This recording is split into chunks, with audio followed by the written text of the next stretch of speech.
Hello everyone. Today we'll be talking about tuberculosis. Tuberculosis is common in India. Which are the people who get it? ये question थोड़ा difficult है कि tuberculosis किसे हो सकता है, क्योंकि ट्यूबरकुलोसिस किसी को भी हो सकता है। तो जनरली हम लोग सोचते हैं कि ट्यूबरकुलोसिस उन लोगों को होता है जो ज़्यादातर बीमार हैं या जिनका सोशियो इकोनॉमिक स्टेटस लो है, अनहाइजीनिक कंडीशंस में रहते हैं। बट ट्यूबरकुलोसिस किसी को भी हो सकता है, बिकॉज़ ट्यूबरकुलोसिस का जो बैक्टीरिया है वो हमारी बॉडी में कहीं ना कहीं होता है, और वो डिज़ीज़ बनाएगा ये इस चीज़ पे डिपेंड करता है कि हमारी इम्यूनिटी कितनी है। अगर हमारी इम्यूनिटी स्ट्रॉन्ग है तो वो bacteria as it is dormant रहेगा और डिज़ीज़ नहीं प्रोड्यूस करेगा। लेकिन मान लीजिए अगर हमारी इम्यूनिटी कम होती है, जैसे कि अनकंट्रोल्ड डायबिटीज़ या पेशेंट्स जिनको कि इम्यूनोसप्रेसिव ड्रग्स दी जाती हैं, चाहे वो कैंसर के लिए हो, चाहे ऑटो इम्यून डिजीज़ के लिए हो, या पेशेंट्स जिनको कि रीनल फेलियर है, मेलिग्नेंसीज हैं, कैंसर हैं। तो जिस भी बीमारी से इम्यूनिटी कम हो जाती है, वो लोगों को जो है ट्यूबरकुलोसिस के साइन सिम्टम्स और डिजीज़ आने शुरू हो जाते हैं और कॉमन होते हैं। Is TB contagious and how can it spread? TB तो एक इन्फेक्शस बीमारी है जो एक से दूसरे में फैल सकती है, और ज़्यादातर जो टीबी लंग्स पे अफेक्ट करती है, जिसको हम लोग पल्मोनरी टीबी बोलते हैं, उसके अंदर खांसी में जो बलगम आता है उसके अंदर टीबी के बैक्टीरिया होते हैं, और वो ड्रॉपलेट की शेप में पूरे एटमॉस्फेयर में चले जाते हैं, और जो लोग साथ में रहते हैं उनको वो हो सकती है। ये अगेन डिपेंड करता है कि घर में अगर 10 लोग रह रहे हैं तो 10 में से शायद 1 या 2 को ही हो, क्योंकि ये अगेन डिपेंड करेगा कि ऑल्दो एक्सपोयर तो सबका हुआ है लेकिन इम्यूनिटी सबकी अलग-अलग है, और एक्सपोयर कितना हुआ है और कितना उसके अंदर इन्फेक्शस है, जो पेशेंट है वो जहाँ से ये वो सेकेंडरी स्प्रेड हो रहा है, जिसको कि हम लोग index case to rest of the family members बोलते हैं, उसके ऊपर भी डिपेंड करता है। तो ये बच्चों में भी हो सकता है, एल्डरली में भी हो सकता है, लेकिन जनरली बच्चे और बहुत एल्डरली जो पॉपुलेशन है हमारी, वो ज़्यादा प्रोन है क्योंकि उनकी इम्यूनिटी कम होती है। TB बॉडी के किस पार्ट पे अफेक्ट कर सकता है? टीबी बॉडी में ए टू जेड ऊपर से नीचे हर जगह इफेक्ट हो सकता है, लेकिन मोस्ट कॉमन टीबी जो होती है वो लंग्स की होती है, और उसके बाद कुछ टीबी ऐसी होती है जो कि ग्लैंड्स की होती है, जिसको लिम्फ नोड्स बोलते हैं। लिम्फ नोड्स नेक में हो सकते हैं, चेस्ट में हो सकते हैं, पेट में हो सकते हैं। उसके अलावा टीबी जो है वो बाकी सारे ऑर्गन्स में किसी भी ऑर्गन में इफेक्ट कर सकती है। वो स्पाइन पे कर सकती है, जॉइंट्स पे कर सकती है, वो आँख में आ सकती है, ब्रेन में जा सकती है, हार्ट पे इफ़ेक्ट कर सकती है, बॉडी में पानी बना सकती है, जो कि पेट में असाइटिस होती है वो आ सकता है, और लंग्स में पानी आता है जैसे हम लोग प्लूरल इफ्यूजन बोलते हैं, वो टीबी से हो सकती है। हार्ट की चारों तरफ की झिल्ली में पानी आ सकता है, जिसको पेरिकार्डियल इफ्यूजन बोलते हैं, वो भी टीबी से हो सकती है। तो प्रैक्टिकली टीबी बॉडी के किसी भी पार्ट में अफेक्ट हो सकती है, और ये हो सकता है कि आपके सिम्टम्स किसी एक पर्टिकुलर पार्ट के हों, पर ये देखना बहुत ज़रूरी होता है कि कहीं टीबी और भी किसी बॉडी के ऑर्गन पे अफेक्टेड है कि नहीं। What are the signs and symptoms of tuberculosis and how is it diagnosed? जो फेफड़ों की टीबी होती है वो जनरली या तो लंग्स को इफ़ेक्ट करती है, या उसके ऊपर की झिल्ली जिसको हम लोग प्लूरा बोलते हैं उसको इफ़ेक्ट करती है। तो अगर प्लूरल यानी प्लूरा पे इफ़ेक्ट होता है तो उसको हम लोग प्लूरल इफ्यूजन बोलते हैं। जनरली वो बुखार, वेट लॉस, ड्राई कॉफ और चेस्ट पेन के साथ प्रेजेंट करती है। अगर ट्यूबरकुलोसिस लंग्स पे, यानी लंग जो हमारे सांस लेने के फेफड़े हैं, अगर उनके ऊपर अटैक करती है तो खांसी का आना, बलगम का आना, बलगम के साथ खून का आना, बुखार और वज़न का कम होना जैसे सिम्टम है। इसमें कई बार रात को बहुत पसीना आता है, जैसे हम लोग नाइट स्वेट्स बोलते हैं, ये भी उसका सिम्टम होता है। तो ये सिम्टम्स डिपेंड करते हैं कि किस पार्ट को बॉडी के टीबी ने इफ़ेक्ट किया है। तो अगर जैसे बैक में है तो स्पाइन में तो वहाँ पे पेन शुरू हो जाती है, चलने फिरने में भी दिक्कत होनी शुरू हो जाती है। पेट में है तो पेट में पानी आ जाता है, वेट लॉस हो जाता है। पर इंडिया में अगर किसी को भी खांसी के सिम्टम हैं जो कि 2 हफ्ते से ज़्यादा चल रहे हैं, तो हमारा नेशनल टीबी कंट्रोल प्रोग्राम हमें ये बताता है कि हमें उसका टीबी टेस्ट करना ज़रूरी है। मेरा अगला सवाल है, टीबी कैसे डायग्नोज किया जाता है? सो लंग्स की जो टीबी है उसका टेस्ट स्पूटम पे होता है, और स्पूटम पे जो टेस्ट है वो मॉलिक्यूलर टेस्ट किया जाता है, अब जिसे सीबी नेट बोलते हैं। सीबी नेट का टर्न अराउंड टाइम जो है कुछ ही घंटे होता है, तो ज़्यादातर एक ही दिन में रिपोर्ट भी आ जाती है उसकी, और वो सबसे सेंसिटिव टेस्ट है जो अवेलेबल है। उसके अलावा बलगम में हम टीबी के बैक्टीरिया देख सकते हैं, उसको कल्चर कर सकते हैं। ये सारी चीज़ें रूटीन में हर पेशेंट जिसमें टीबी सस्पेक्ट किया जाता है की जाती है।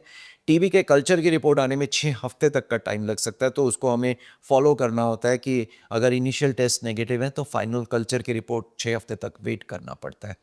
इसके अलावा अगर वो पानी वाली टीबी है तो पानी को निकाल के उसके टेस्ट किए जाते हैं। अगर पेट वाली टीबी है तो उसके अंदर हम देखते हैं कि एंडोस्कोपी से बायोप्सी की जाए, या अगर वो पानी है पेट में तो वो भी उसको टैप किया जाता है। तो ये डिपेंड करता है टीबी किस अदर ऑर्गन की है, और अगर लिम्फ नोड की है तो लिम्फ नोड की बायोप्सी की जा सकती है, या जिसको हम लोग नीडल एस्पिरेशन बोलते हैं वो किया जा सकता है। लेकिन टीबी का डायग्नोसिस हमेशा टेस्ट पे बेस किया जाता है और उसके बाद ही ट्रीटमेंट किया जाता है। एम्पेरिक ट्रीटमेंट यानी कि आपको देख के ये कहा जाए कि ये टीबी है और आपका ट्रीटमेंट चालू कर दिया जाए, वो गलत है। नेशनल गाइडलाइंस में बिल्कुल क्लियर है कि आपको ये सेट ऑफ टेस्ट करने हैं, और जब ये पॉजिटिव आएंगे तभी टीबी का ट्रीटमेंट देना है। तो इसलिए बहुत ज़रूरी है कि ये जो टेस्ट है, जो सेट ऑफ टेस्ट है ट्यूबरक्लोसिस के, वो सब किए जाएं। और इसमें सिर्फ यही नहीं देखा जाएगा टीबी के लिए, अगर आपका टीबी डायग्नोज किया जाता है तो आपकी इम्यूनिटी क्यों कम है, उसके लिए आपके किडनी के फंक्शंस, लिवर के फंक्शंस, ब्लड शुगर, बाकी के भी टेस्ट किए जाते हैं, देखने के लिए कि कहीं कोई और चीज़ साथ में है जिसकी वजह से ये टीबी आई है, और उसका भी ट्रीटमेंट साइमल्टेनियसली करना ज़रूरी है। What are Montu and IGRA tests and what role do they play in the diagnosis of TB, sir? I think that's a very good question, because many times ये test किए जाते हैं और patients को वो पॉजिटिव रिपोर्ट लेके चलते हैं कि हमारे को टीबी हो गई है। तो मॉडू टेस्ट वो है जो कि स्किन में किया जाता है, ट्यूबरकुलिन प्रोटीन होती है, वो इंजेक्ट की जाती है और 72 आवर्स पे उसको रीड किया जाता है। अगर आपका इंड्यूरेशन 10 मिलीमीटर से ऊपर है, यानी कि स्वेलिंग जो कि हाथ से पैल्पेट करके उसकी मार्किंग की जाती है, अगर वो 10 मिलीमीटर से ऊपर है तो हम उसे पॉजिटिव बोलते हैं। इसी तरह से अगर ब्लड्स में हमने देखना है कि जो ट्यूबरक्लोसिस प्रोटीन है, जो बैक्टीरिया का प्रोटीन है, उसके अगेंस्ट एंटीबॉडी है कि नहीं, उसको हम लोग इग्रा टेस्ट बोलते हैं। लेकिन ये दोनों टेस्ट डायग्नोसिस के लिए काफ़ी नहीं है, क्योंकि ये टेस्ट सिर्फ हमें बताते हैं कि हमारी बॉडी का ट्यूबरक्लोसिस के बैक्टीरिया के साथ एनकाउंटर हो गया। अब हमारी बॉडी ने उसके अगेंस्ट एंटीबॉडी बनाई जो कि स्किन प्रिक में भी पॉजिटिव आ रही है, जैसे हम मोड्डू टेस्ट बोलते हैं, या ब्लड में एलाइजा टेस्ट जो करते हैं जिसको हम लोग ईग्रा टेस्ट बोलते हैं, वो भी पॉजिटिव आ सकता है। तो ये दोनों टेस्ट पॉजिटिव होने का मतलब सिर्फ हमारा ये है कि ट्यूबरक्लोसिस का हमारी बॉडी का एनकाउंटर हो चुका है, लेकिन अभी वो डिजीज़ में कन्वर्ट हुई कि नहीं हुई ये इससे नहीं पता चलता है। तो इन टेस्ट के ऊपर टीबी का ट्रीटमेंट नहीं शुरू किया जाता। अगेन मैं इस चीज़ को एम्फेसाइज कर रहा हूँ कि टीबी का टेस्ट करने के लिए हमें टीबी का बैक्टीरिया आइडेंटिफाई करना, या बायोप्सी में ये देखना कि ये जो टिश्यू है ये ट्यूबरक्लोसिस से अफेक्टेड है, तभी टीबी का ट्रीटमेंट चालू किया जाता है। Is TB curable and how long does the treatment last? So TB is curable, बिल्कुल ये एक 100% क्योरेबल है। इसके लिए प्रॉपर ट्रीटमेंट लेना बहुत ज़रूरी है। तो पहला टेस्ट जो होता है वो ये किया जाता है कि ये ड्रग सेंसिटिव टीबी है या ड्रग रेजिस्टेंट टीबी है। ये टेस्ट जो है वो सीबी नेट या जीन एक्सपर्ट या अलग अलग नाम से होता है, किया जाता है, जिसमें कि ये चेक किया जाता है कि ये टीबी है नंबर 1, और नंबर 2 ये ड्रग सेंसिटिव है या ड्रग रेजिस्टेंट है, और आपका ट्रीटमेंट उस हिसाब से दिया जाता है। इस वक्त ये गवर्नमेंट कंट्रोल प्रोग्राम के अंडर है, और ये टीबी का जो टेस्ट पॉजिटिव आता है ये गवर्नमेंट का जो सेंटर है, टीबी सेंटर लोकल आपका एरिया का होगा, वहाँ इन्फॉर्मेशन जाएगी, वहाँ से आपको कॉल आएगी, और ये एक गवर्नमेंट का प्रोग्राम है जिसके अंडर आपको दवाई भी दी जाएगी, और वो दवाई बिल्कुल वही दवाई है जो हम लोग लिखते हैं, उसमें कोई फ़र्क नहीं है, लेकिन वो सिर्फ ड्रग सेंसिटिव के लिए है। अगर आपकी टीबी ड्रग रेजिस्टेंट डायग्नोज की गई है तो उसका ट्रीटमेंट सिर्फ गवर्नमेंट के कंट्रोल के अंडर है। आपको ड्रग रेजिस्टेंट टीबी सेंटर पे जाना होगा और वहीं से आपको ट्रीटमेंट मिलेगा। हम लोग उसका ट्रीटमेंट नहीं करते हैं। ये गवर्नमेंट का कंट्रोल्ड प्रोग्राम है, क्योंकि गवर्नमेंट ने ऑलरेडी टीबी मुक्त भारत का ऑलरेडी प्रोग्राम चलाया है, जिसके अधीन ट्यूबरक्लोसिस का सारा ट्रीटमेंट गवर्नमेंट करती है, उसके साथ आपको खाने के भी पैसे देती है। तो इसमें अगर टीबी डायग्नोज करी गई है कहीं पे भी, तो लोकल सेंटर को कांटेक्ट करके और उनके हिसाब से वो ट्रीटमेंट को कंटिन्यू करना, जो कि जनरली 6 महीने का ट्रीटमेंट होता है, वो मस्ट है। और वो गवर्नमेंट के सेंटर के थ्रू किया जाता है। अगर आप दवाई खुद भी लेके खा रहे हैं तब भी आपका फॉलोअप जो है गवर्नमेंट सेंटर करेगी, और उसमें आप वो देखेगी कि आप कंप्लाइंट हैं। कहीं 2 महीने के बाद ट्रीटमेंट ना छोड़ दें, क्योंकि टीबी का ट्रीटमेंट चालू होने के बाद महीने 2 महीने के बाद आदमी को लगता है मैं बिल्कुल ठीक हूँ, और वो उसमें फिर ट्रीटमेंट को डिफ़ॉल्ट कर जाते हैं, छोड़ देते हैं, जिससे कि उनमें ना सिर्फ रेजिस्टेंट टीबी हो सकती है आगे जाके, बल्कि वो टीबी का बैक्टीरिया बाकी लोगों को भी फैला सकते हैं। तो इसलिए बहुत ज़रूरी है कि ये जो ट्रीटमेंट पीरियड है वो स्ट्रिक्टली फॉलो किया जाए, और इसके लिए जो टीबी सेंटर है गवर्नमेंट का, RATCP सेंटर जिसको बोलते हैं, आप वहाँ जाएं और वहाँ से अपना एनरोल करके और प्रॉपर ट्रीटमेंट अपना चालू रखें। और वो लोग भी उसका कंट्रोल रखते हैं कि आप प्रॉपरली ट्रीटमेंट ले रहे हैं, आपने बीच में डिफ़ॉल्ट किया कि नहीं किया, और अगर कोई साइड इफ़ेक्ट्स हैं तो भी उसको वहीं पे रिपोर्ट करना होगा। क्या टीबी ड्रग्स के कोई साइड इफ़ेक्ट्स भी हैं? हाँ, टीबी के जो ड्रग्स हम लोग देते हैं वो स्टैंडर्ड ड्रग्स हैं। आइसोनियाज़िड, रिफेम्पिसिन, पायराज़िनामाइड एंड इथैम्पिटोल, ये 4 ड्रग्स हैं जिससे ट्रीट की जाती है ड्रग सेंसिटिव टीबी। और ये टीबी का जो ट्रीटमेंट है, ये ड्रग्स साइड इफ़ेक्ट्स भी करती हैं। सो 5 to 10% ऑफ पेशेंट्स को कुछ ना कुछ साइड इफ़ेक्ट हो सकता है, और उस साइड इफ़ेक्ट को हमें मैनेज करना होता है, या कई बारी उसकी जगह पे कोई अल्टरनेटिव ड्रग लगानी होती है। ये 4 ड्रग्स जो हैं ये बेस्ट इफ़ेक्टिव ड्रग्स हैं। सो अगर ट्रीटमेंट इन 4 ड्रग्स से आपको टॉलरेट कराया गया है तो वो बेस्ट ट्रीटमेंट दिया जाता है। लेकिन ये ड्रग्स लिवर के ऊपर इफ़ेक्ट करती हैं, तो हम उसको ड्रग इंड्यूस्ड हेपेटाइटिस बोलते हैं, जिसमें लिवर के एंजाइम्स बढ़ जाते हैं, खाने पीने की भूख खत्म हो जाती है और उल्टियाँ लग जाती हैं। तो हम पेशेंट को पहले से ही वार्न करते हैं कि ये साइड इफ़ेक्ट्स के लिए मॉनिटर करना है, क्योंकि ये साइड इफ़ेक्ट्स जो है जनरली पहले 3 से 4 हफ्ते के अंदर होते हैं। तो ये ट्रीटमेंट जो है इनिशियली क्लोजली मॉनिटर करना पड़ता है 4 हफ्ते तक। इसके अलावा स्किन में एलर्जी आ सकती है, इथैम्बुटॉल का इफ़ेक्ट आई पे हो सकता है, और कुछ न्यूरोपैथी जैसे साइंस भी आ सकते हैं। तो इन सारे जो साइड इफ़ेक्ट्स हैं इनको क्लोजली मॉनिटर किया जाता है जब आप 6 महीने का ट्यूबरक्लोसिस का ट्रीटमेंट लेते हैं। How can I prevent the spread of TB in my family? सो ये बहुत इम्पॉर्टेंट है कि आप जहाँ काम करते हैं और जहाँ रहते हैं, आपके आसपास के लोग, अगर आपका टीबी पॉजिटिव है स्पूटम में, तो आप उसे फैला सकते हैं। तो ट्रीटमेंट चालू करने के बाद जनरली 2 हफ्ते के बाद आप नॉन इन्फेक्टिव हो जाते हैं। तो ये 2 हफ्ते का पीरियड है जिसके अंदर कि हम ज़्यादातर बताते हैं कि बहुत इम्पॉर्टेंट है कि आप मास्क लगा के रखें, कांटेक्ट में ना आएँ। अगर घर में छोटे बच्चे हैं तो उनको अपने पास ना आने दें जब तक कि आपका स्मीयर नेगेटिव नहीं हो जाता, आप नॉन इन्फेक्टिव नहीं हो जाते। तो 2 to 3 वीक्स का पीरियड होता है जनरली, जिसका हम आपको प्रिकॉशन बताते हैं। और ये टाइम वो भी है जिसमें कि आपको काम करने के लिए भी बताया जाता है कि आप अपने काम की जगह पे और क्राउडेड प्लेसेस पे ना जाएं जहाँ पे आप ये बैक्टीरिया और लोगों को भी दे सकते हैं। क्या घर के बाकी लोगों को टेस्ट करना ज़रूरी है? सो अगर किसी भी घर के मेंबर को भी सिम्टम्स हैं जो कि ट्यूबरक्लोसिस जैसे हैं, जैसे खांसी है, 2 हफ्ते से ज़्यादा चल रही है, वेट लॉस है, फीवर है, या और सिम्टम्स हैं, उनको भी अपने टेस्ट करवाने चाहिए, और वो भी अपना ट्यूबरक्लोसिस सेंटर पे जाके अपने टेस्ट करवा सकते हैं। उसके अलावा ज़्यादातर बाकी लोगों के लिए ये नहीं है कि हर एक का टेस्ट करना ज़रूरी है, पर अगर घर में छोटे बच्चे हैं, अगेन वो वल्नरेबल ग्रुप है, उसके भी टेस्ट किए जा सकते हैं। तो ये सारा जो इसके फैमिली, बाकी की जो आपके कॉन्टैक्ट्स हैं, इनकी जो ट्रेसिंग है और इनके जो टेस्ट हैं, ये भी ट्यूबरक्लोसिस कंट्रोल प्रोग्राम के अंडर जो आपका एरिया या लोकल ट्यूबरक्लोसिस क्लिनिक है वहाँ पे किया जाता है। What should be the diet while I'm taking the TB medicines? सो सब इसमें मेडिसिन्स का रोल एक है ट्यूबरक्लोसिस के ट्रीटमेंट में, और उतना ही रोल डाइट का है। हम ये कहते हैं कि आपको डाइट जो है न्यूट्रिशस लेनी है, जिसमें कि हाई प्रोटीन्स हों, कैलोरीज हों, सब कुछ हो, लेकिन सबसे इम्पॉर्टेंट चीज़ है कि आपका वेट गेन हो। हर हफ्ते में ½ kg minimum weight gain expected है कि आप जब टीबी का ट्रीटमेंट कर रहे हैं तो वो ट्रीटमेंट में आपका वेट गेन, तो घबराने की ज़रूरत नहीं है। हम लोग देखते हैं बहुत सा लोग कम खाते हैं क्योंकि वो वेट नहीं बढ़ाना चाहते। अगर वेट नहीं बढ़ रहा है टीबी के ट्रीटमेंट से, तो इसका मतलब है कि कहीं ना कहीं टीबी के ट्रीटमेंट के फेल होने के चांसेस बढ़ते चले जा रहे हैं, और ये हो सकता है कि आपके टीबी के ट्रीटमेंट को ना सिर्फ वो सक्सेसफुल हो, बट ये भी हो सकता है कि आपका पूरा ट्रीटमेंट भी फेल हो जाए। इसमें बहुत ज़रूरी है कि जो हम लोग आपको 4 दवाइयाँ देते हैं वो राइट डोज में हो और वो राइट अमाउंट में हो।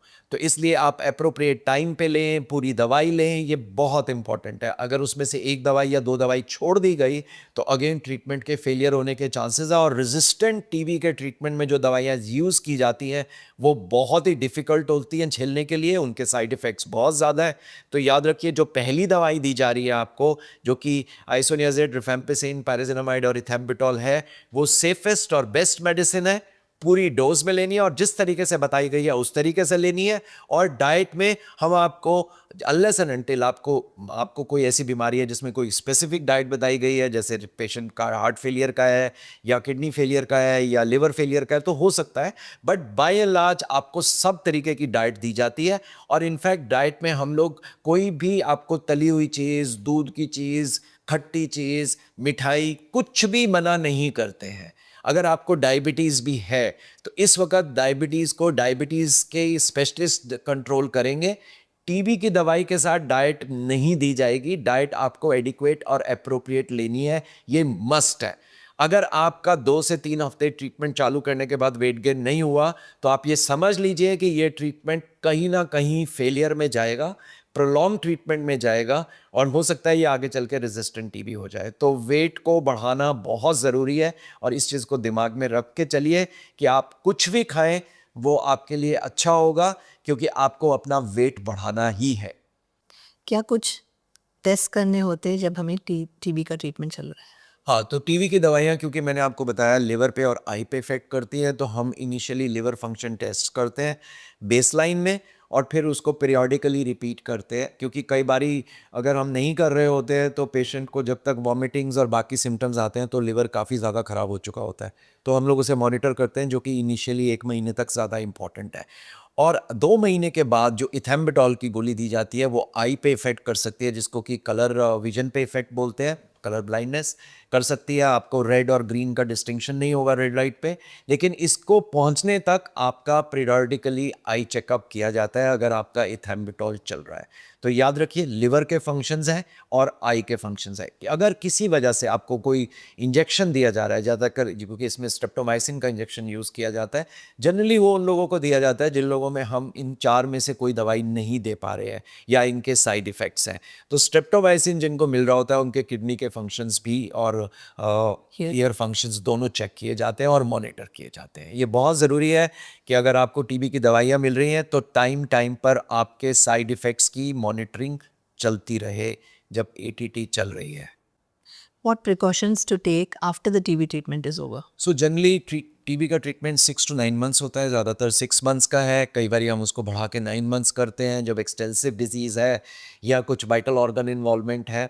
उसके बाद आने वाले 2 साल तक ट्यूबरक्लोसिस के रिलैप्स होने के चांसेस होते हैं। तो इसलिए बहुत ज़रूरी है कि आप आइडियल बॉडी वेट मेंटेन करें, गुड हाइजीन रखें और अपने हेल्थ का पूरा ख्याल रखें। डायबिटिक है तो शुगर कंट्रोल रखें ताकि ट्यूबरक्लोसिस रिलैप्स ना हो। तो हम जनरली पेशेंट्स को 2 साल तक जो है पीरियोडिकली 3 से 6 महीने में फॉलो करते हैं कि कोई रिलैप्स ना हो रहा हो। और उसके बाद फिर वो सिम्टोमेटिक होता है कि अगर उन्हें कभी सिम्टम आएगा तो उनको फॉलो किया जाता है। तो इसलिए, क्योंकि ट्यूबरक्लोसिस एक पूरी तरह से ट्रीटेबल डिजीज़ है, प्रिवेंटेबल डिजीज़ है, तो हमें प्रिवेंट करना होगा उन चीज़ों से जिससे कि हमारी बॉडी प्रीडिस्पोज होती है टीबी से। और ट्रीटेबल कि अगर हमें ट्यूबरक्लोसिस हो जाता है तो उसका एप्रोप्रिएट और adequate treatment as per the advice of the doctor लेना है। इसके बाद टीबी से डरने की ज़रूरत नहीं है, क्योंकि टीबी आज के टाइम पे ना तो सिर्फ एक आपके लो सोशियो इकोनॉमिक स्टेटस से रिलेटेड है, वो किसी को भी हो सकती है। वो इसमें राजा और रंग का कोई फ़र्क नहीं है, किसी को भी ट्यूबरक्लोसिस हो सकती है। और अब वो ट्यूबरक्लोसिस का टैबू भी नहीं रह गया कि कोई कहेगा कि इस घर में ट्यूबरक्लोसिस है तो वहाँ जाना नहीं है, उनके बर्तन अलग कर देने हैं, उनके साथ खाना नहीं है, उनके साथ बैठना नहीं है। मैंने जैसा बताया कि ये प्रिकॉशन सिर्फ 2 हफ्ते के लिए होती है। उसके बाद इन दवाइयों से, जो कि आजकल दी जाती हैं टीबी के लिए, आप नॉन इन्फेक्शस होते हैं और आप नॉर्मल काम कर सकते हैं, नॉर्मल लोगों के साथ रह सकते हैं, प्रोवाइडेड आप अपनी दवाई और अपने डाइट का पूरा ख्याल रखें। तो याद रखिए कि ट्यूबरक्लोसिस बिल्कुल एक तरह से ट्रीटेबल डिजीज़ है, पर इसका ट्रीटमेंट क्योंकि आपने लेना है और लंबा चलना है, तो बहुत कुछ डिपेंड करता है कि आप कितने उसको रेगुलरली और सीरियसली उस ट्रीटमेंट को फॉलो करते हैं। RNTCP कंट्रोल प्रोग्राम जो है, ट्यूबरक्लोसिस कंट्रोल प्रोग्राम, ये चेक करता है कि आप प्रॉपरली दवाई ले रहे हैं या आप दवाई की डोज मिस कर रहे हैं। और ये इसीलिए है क्योंकि अगर आप डिफ़ॉल्ट करते हैं, आप मेडिसिन मिस करते हैं, तो ट्यूबरक्लोसिस और भी ज़्यादा रेजिस्टेंट और ख़तरनाक होकर निकलती है, जिसकी दवाइयाँ सिर्फ ना तो मुश्किल हैं झेलनी, पर उनके साइड इफ़ेक्ट्स और ट्रीटमेंट भी प्रोलॉन्ग हो जाते हैं।